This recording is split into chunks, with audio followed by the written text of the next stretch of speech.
आज मैं एक बहुत ही गंभीर विषय पे आप लोगों से बात करना चाहता हूं। कांग्रेस पार्टी ने देश के हित को दल के हित से हर वक्त ऊपर रखा है। राष्ट्र के हित के लिए हमने कभी पॉलिटिकल फायदे की कोशिश नहीं की है। चाहे राष्ट्र की सुरक्षा हो, चाहे हमारी बहादुर सेना हो, चाहे आतंकवाद के मसले हो, वो भाजपा के शासन में रघुनाथ मंदिर, पार्लियामेंट जैसी चीजों पे हमले हुए हो या आतंकवादी को भाजपा की वही सरकार बाहर छोड़ने गई हो, हमने कभी इसके ऊपर राजनीति नहीं की। पाकिस्तान के 2 टुकड़े हमारी सेना ने किए, उसके ऊपर भी हमने कभी बहादुर सेना को लेके हमारी वोट बैंक पॉलिटिक्स कभी हमने नहीं की। हमने एक जिम्मेवार ऑपोजिशन के पार्टी के नाते आज आपके सामने जिस गंभीर मसले की मैं बात करने जा रहा हूं, उससे पहले मैं जरूर कहूंगा कि चाहे हमारी राजनीति हो या राष्ट्रनीति हो, सालों पहले जो चाणक्य जी ने कहा, जिसे हम चाणक्य सूत्र या चाणक्य नीति कहते हैं, वो चीज सिर्फ अतीत ही नहीं है, आज भी रिलेवेंट है। और उन्होंने उस वक्त पे कहा था कि जो भी शासक है वो शासक बाहुबल से, वो शासक जज्बे से, वो शासक हिम्मत से मजबूत होना चाहिए। और कितनी भी बहादुर बड़ी सेना हो, अगर ये शासक इन 3 चीजों में मजबूत नहीं है तो वो राष्ट्र सुरक्षा के मामले में कमजोर होता है। चाणक्य जी ने यह भी कहा कि शासक का पहला धर्म है कि अपने राष्ट्र की जो भी सीमाएं हैं, अपने राष्ट्र की संपत्ति और अपनी सीमाएं, उसकी सुरक्षा करना और अपने राष्ट्र के नागरिकों की पूरी तरह से सुरक्षा, वो किसी भी शासक का पहला धर्म होता है। और अगर वो बाहुबल, मनोबल या जज्बे से कमजोर है तो मजबूत सेना का धनी भी राष्ट्र ना अपनी सीमाएं सुरक्षित रख पाता है, ना अपने सिटीजन्स, ना अपने नागरिक को सुरक्षित रख सकता है। और ऐसे शासक को शासन में बने रहने का अधिकार नहीं है। अगर वो बना रहता है तो राष्ट्र का उसमें नुकसान ही होता है। ये चाणक्य सूत्र, चाणक्य नीति जो आज के दिन में भी मैं मानता हूं बहुत रिलेवेंट है। हमारे राष्ट्र की सीमाएं सुरक्षित रहे, हमारी सीमा में कोई थोड़ा सा भी न घुसे, ये देखने की जिम्मेवारी हम सभी की है। शासक है उसकी सबसे पहले है। राहुल गांधी जी ने बहुत पहले आगाह किया कि देखो ये चाइना हमारी सरहद में आ रहा है, मोदी जी आप कुछ कीजिए। पर उस वक्त पे गंभीरता से उन बात को नहीं लिया गया। मैं आज जो आपके सामने बात रख रहा हूं, चलो भाई राहुल गांधी जी तो कांग्रेस के नेता है, उनकी बात तो मोदी जी मानते नहीं है। कोई ऑपोजिशन पार्टी कहती है संसद में उसे बोलने नहीं दिया जाता है, उनकी बात आप मानते नहीं।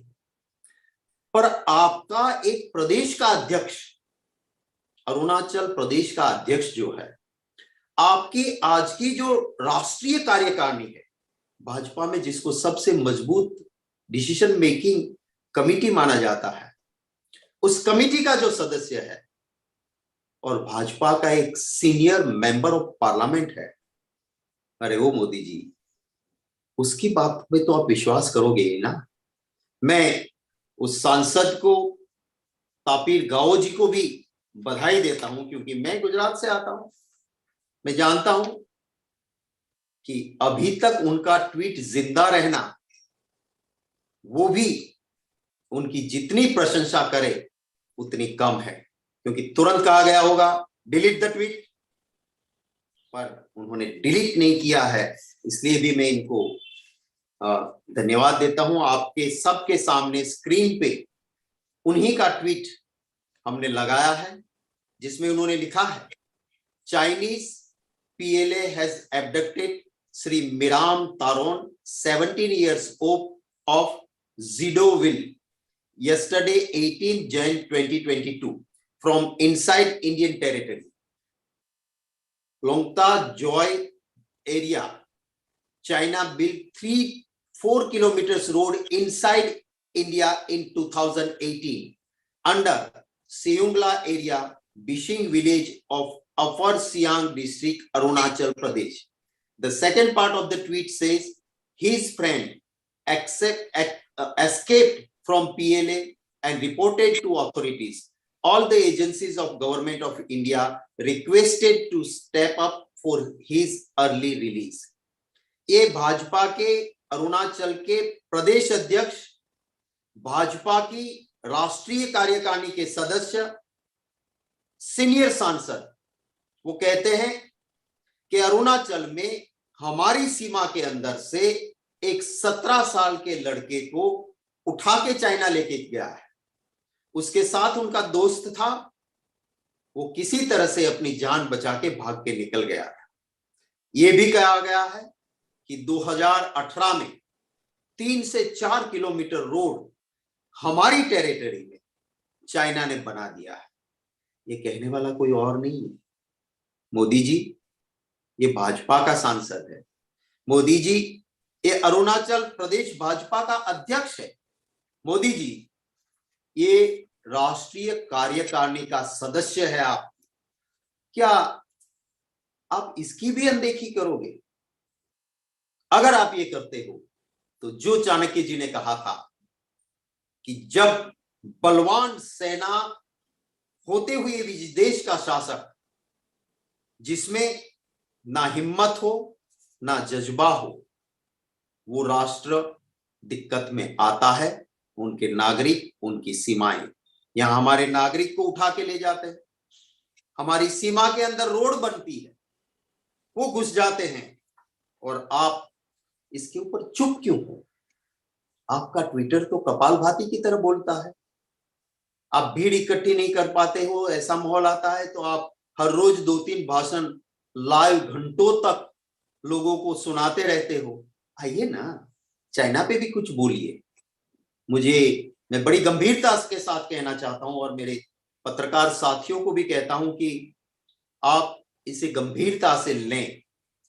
मुझे हमारी सेना के एक बड़े ही सीनियर पद पे बैठे हुए अफसर ने मुझे कहा कि हमारे वहां काफी ऐसे पॉइंट्स हैं कि जहां चाइना के साथ हम फेस टू फेस होते, और वो फेस टू फेस सिचुएशन, हम भी पेट्रोलिंग में जाते थे, उस पॉइंट तक जाते थे, चाइना के लोग भी पेट्रोलिंग में आते थे, हमारा फेस टू फेस सिचुएशन होता था और फिर वापस आते थे। ये पेट्रोलिंग बरसों से हम करते थे, पर काफी ऐसे पॉइंट्स है जहां पे सरकार ने सेना को अपनी हद में पेट्रोलिंग पे जाने से मना किया है। और ये जो पॉइंट्स उन्होंने मुझे उनकी टेरिटरी में सिर्फ बताए, वो थे PT-17, PT-17, जिसे डोगरा भी कहते हैं हम, जो हॉट स्प्रिंग से भी नाम से भी जाना जाता है, वो एक पॉइंट हुआ। दूसरा हुआ गलवान वैली, जहां पर भी फेस टू फेस आमने सामने होते थे।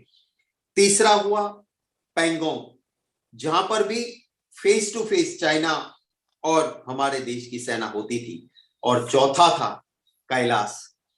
ये 4 पॉइंट पे जो सीनियर आर्मी अफसर मुझे कह रहे थे, वो सिर्फ अपनी टेरिटरी की बात करते थे कि मेरी टेरिटरी में ये 4 जगह पे हम जाते थे, चाइना की सेना फेस टू फेस और पेट्रोलिंग होता था।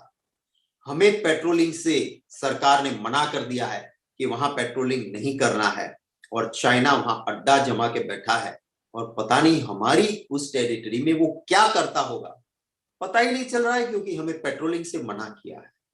मैं मोदी जी से मांग करता हूं, मेरी इंफॉर्मेशन गलत हो सकती है, शायद आपका MP भी झूठ बोल सकता है, ऐसा आप कह सकते हो कि उनकी इंफॉर्मेशन भी गलत थी।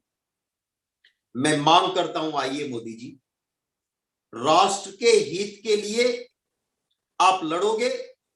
राहुल गांधी जी ने कहा है, कांग्रेस पार्टी के संस्कार है, हम कंधे से कंधा मिला के आपके साथ रहेंगे। आइए, आप सभी पॉलिटिकल पार्टीज के एमपीज का एक टीम बनाइए। मैंने जो 4 जगह कही है, आपके एमपी ने जहां रोड बना हुआ कहा है वो, और हमारी सरहद पे और पॉइंट से वहां आपकी अगुवाई में सभी पॉलिटिकल पार्टीज के एमपी को लेके आइए, चलते हैं। दूध का दूध, पानी का पानी हो जाएगा। अगर आप कहते हो कि नहीं यहां सब सलामत है, दिखा दीजिए ना, हम सब चलते हैं, सभी पॉलिटिकल पार्टी के लोग। क्या ये आपका 36 इंच का सीना है कि आप चुप्पी साधे बैठे हुए हो कि राष्ट्र के हित का सवाल है, पॉलिटिकल इश्यू नहीं है, और इसलिए मैं मांग करता हूं कि मोदी जी चुप्पी तोड़े, सभी को साथ लेके ये जो जहां जहां ये सिचुएशन है वहां हमारी सरहद में, मैं नहीं कहता हूं कि आप बड़ी हिम्मत दिखा दो और चाइना में घुस जाओ जैसे आप चुनाव के वक्त कहते थे, एक सर के सामने मित्रों 20 सर लाऊंगा। वो तो मैं आपसे उम्मीद नहीं रख सकता, पर कम से कम हमारी सरहद में हमें लेके दिखा तो दीजिए कि देखो, ये आप कहते थे, ये 4 पॉइंट आपने गिनाए, ये मेरे एमपी ने कहा रोड बना, वो सब गलत है, ये देखो हमारी बॉर्डर पे हम है, आइए, डरने की जरूरत नहीं, हम भी साथ रहेंगे आपके। अगर बॉर्डर पे जाते जाते हमारे जवान तो रोज शहीद होते हैं, आपके नेतृत्व में शहीद भी होना पड़े हमें मंजूर है। थोड़ी हिम्मत तो दिखाइए मोदी जी। आपने गलतियों पे गलतियां की। हमारे बिहार रेजिमेंट के 20 जवान शहीद हुए, वो आपकी फेलियर थी। चाइना ने हमारे 20 जवान को मार दिया, और उस वक्त पे पूरी दुनिया में चाइना पे थू थू हो रही थी कि चाइना का सैन्य हिंदुस्तान के जवानों को कैसे मार सकता है। उस वक्त पे मोदी जी आपने बहुत बड़ी गलती की थी। आपने एक स्टेटमेंट दे दिया कि हमारी जमीन पर चाइना कभी आया नहीं, तो फिर हमारे जवान मरे कैसे? क्या फिर हम उधर गए थे तो हमको मार डाला? और चाइना ने इसका पूरी दुनिया में फायदा लिया कि देखो, हिंदुस्तान का मुखिया, हिंदुस्तान का सुल्तान ही कह रहा है कि मैं तो उनकी भूमि में गया नहीं। हमारे 20 बिहार रेजिमेंट के जवान शहीद हुए, और इसका दुनिया से हमें जो सपोर्ट लेना चाहिए वो लेने में भी नाकाम रहे। आप चाइना को एक्सपोज करने में नाकाम रहे, और मेरे 20 बिहार रेजिमेंट के जवान शहीद हो गए। एक सर के सामने 10 वाली या 20 वाली बात आप तो कर देते, तो या 200 या 400 लाना तो छोड़ो, हमारे जवान शहीद होने के बावजूद जब हमारे वहां से नागरिक को उठा के ले जा रहे हैं, आप चुप्पी तोड़े, जवाब दें, यही मेरी मांग है।